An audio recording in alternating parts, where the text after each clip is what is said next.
देश की राजधानी दिल्ली में विधानसभा चुनाव करीब है।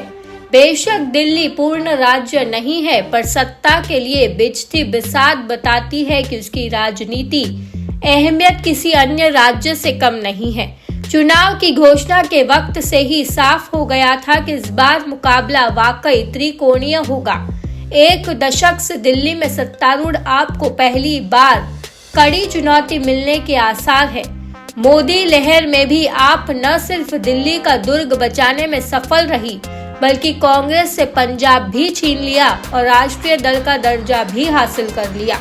उसके दबदबे का अंदाजा इसी से लगाया जा सकता है कि 1998 से 2013 तक दिल्ली में लगातार 3 बार सरकार बनाने वाली कांग्रेस का 2 बार से विधानसभा चुनाव में खाता तक नहीं खुला, तो लगातार तीसरी बार केंद्र में सरकार बनाने वाली बीजेपी बमुश्किल 3 से 8 सीटों तक पहुंच पाई। फिर भी 2025 के चुनाव में त्रिकोणीय मुकाबले के आसार है, तो उसके कारण है आपका जन्म जन लोकपाल की मांग को लेकर समाज सेवी अन्ना हजारे के चर्चित आंदोलन के बाद हुआ। आप और उसके संयोजक अरविंद केजरीवाल की छवि स्वाभाविक ही वैकल्पिक राजनीति के अगुवा और श्रीमान ईमानदार की बन गई। तब भ्रष्टाचार के आरोपों से घिरी कांग्रेस से जनता का तेजी से मोह भंग हो रहा था। ऐसे में कांग्रेस का परंपरागत वोट बैंक रहे गरीब, दलित और अल्पसंख्यक आपकी ओर मुड़ गए। केजरीवाल आज भी दिल्ली के सबसे लोकप्रिय नेता है, लेकिन हाल के घटनाक्रम उनकी साख पर सवालिया निशान लगाए हैं। आप इसे केंद्रीय एजेंसियों के दुरुपयोग और राजनीतिक उत्पीड़न का मामला बताती है।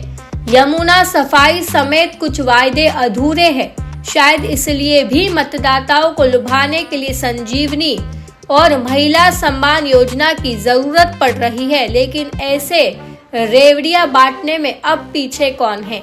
इसलिए इस बार पुराने दाव पेच ज्यादा कम नहीं आएंगे।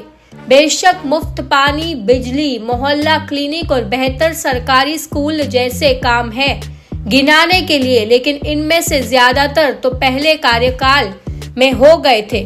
दूसरे कार्यकाल में क्या हुआ, इस बीच कुछ बड़े नेता भी आपका दामन छोड़ गए। पिछले 3 लोकसभा चुनाव में दिल्ली की 7 सीटें जीतने वाली बीजेपी लगातार आप सरकार के विरुद्ध आक्रामक बनी हुई है।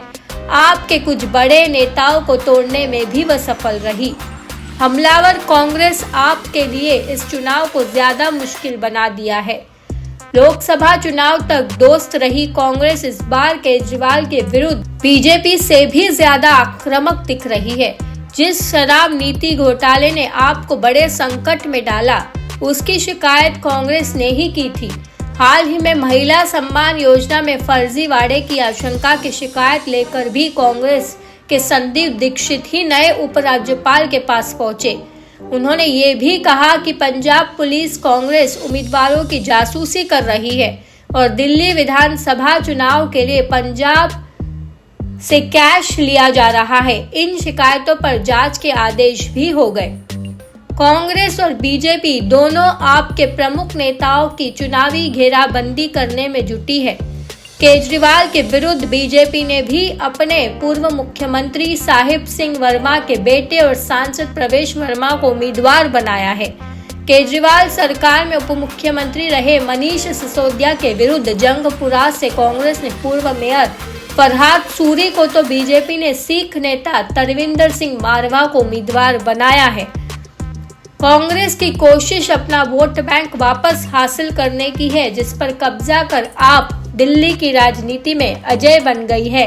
तो पिछले 3 लोकसभा चुनाव में सभी 7 सीटें जीतने के बावजूद हर विधानसभा चुनाव में अपमानजनक हार का कड़वा घूंट पीने को मजबूर बीजेपी लगभग 27 साल से दिल्ली की सत्ता से वनवास झेल रही है।